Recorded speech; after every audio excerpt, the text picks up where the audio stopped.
पौड़ी भी चाह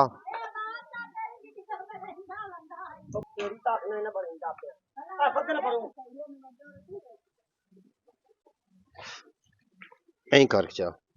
उतर ला पर ला चल जी जी आ गया काम नहीं करना बंदा बीमार है।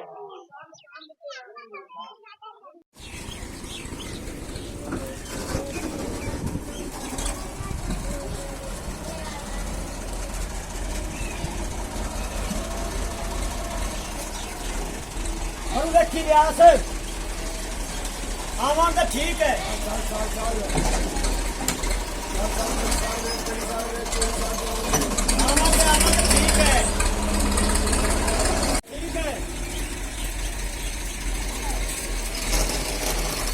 चल चल चल तू पहली साइड देखिया चुप जावन दे बैठ ओरा तो बड़ा सन पे है ओले पासे बड़ा सन है ओले पासे मुड़े तो मोड़े ना नुक्कर किथे है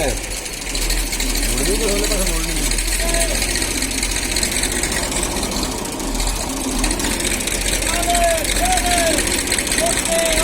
बस बस बस लाग जा सी थोड़ा पीछे गया विश्वास आता ना ये चमड़ा भी नहीं ना अगू पंप है के पंप है नुकसान करवा ए चल चल चल चल चल चल सवा साथ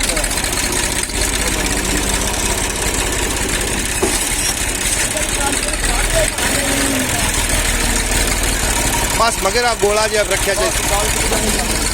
गोला चाह गोला आप कितने पहुंचे हैं जी वाशरूम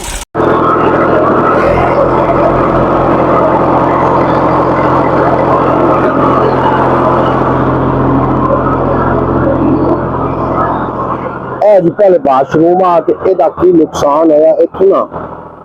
सीवरेज जरा बैठक के थले आ पाया होया और टैप लीक होने नाल काफी सारा नुकसान हो गया बैठक कलू चीरी गई हम दोबारा से वाशरूम बना रहे हैं सब मकान अलहमदुलिल्लाह पिछले तैयार हो गए ने गालबन पुराई बकाया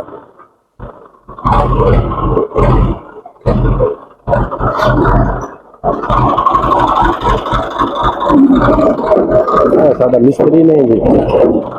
मोहम्मद अमीन क्या बात है तेरी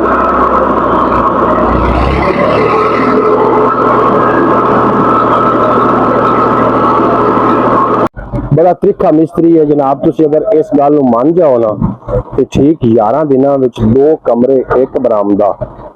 छत मुकम्मल करके जी 7000 ईट उन्हीं च लाई और तेगा ला के फिर जनाब शुरू किया मतलब मकान दिखा देना हट दे थोड़ा थोड़ी 15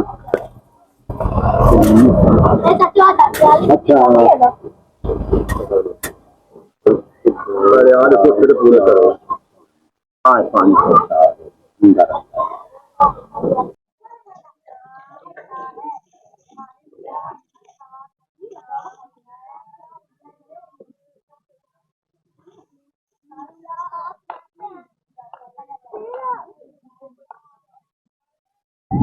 नाजरीन तुम वेख कितनी दिक्कत हो रही है जो बंदे ने जिन्हें सोलंग पटिया है उन्होंने चाहिए तो कि बारिश तो बाद भी यह काम किया जा सकता बारिश तो पहले पट के यानी कि बारिश के पट के ये चिक्कड़ बन गया हूँ मेन रस्ता साडा इतों टपना इतना दुश्वार है कि बहुत ही ज्यादा मुश्किल हो सकता है सानू बाद सोलंग की ईटा ही नहीं लगन अल्लाह करे लभ जावन भी सोलंग की ईटा उत्ते लग जाए थले मिट्टी पै जाए तो फिर तो काम सोना हो जाए जी ये नाजरीन कोई पता नहीं है कि बाद सानू सोलंग की ईटू भी लभनियां कि नहीं इंज भी होया साडे बाजारां नाल आ हाल है जरा सोलंग पटीजा हम ट्रालियां नहीं निकलदी